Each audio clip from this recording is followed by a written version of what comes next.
Македонија како земја аспирант за членство во европското семејство треба да исполни низа поглавја, меѓу кои поглавјето 27 кое се однесува на животна средина и климатски промени.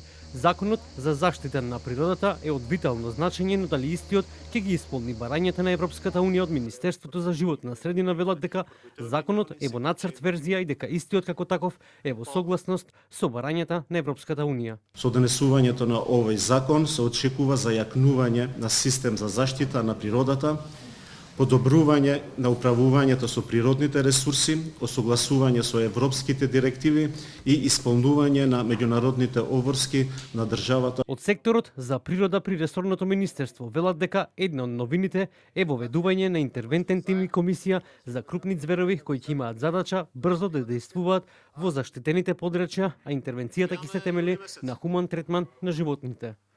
Исто така, законот предвидува и отварање на посебен прифатен центар за повредени диви животни, каде што откако ќе бидат санирани, односно откако ќе бидат постапено од страна на интервентниот тим, ќе бидат соодветно на хубав начин ќе бидат третирани овие диви животни во тој прифатен центар.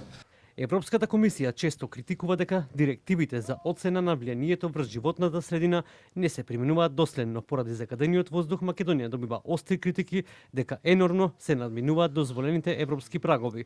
Лошото управување со отпадот и доцнењето со изградба на регионалните депонии, како и критика кон неводењето грижа кон прогласување на нови заштитни подрачја, што го забавува воспоставувањето на европската мрежа.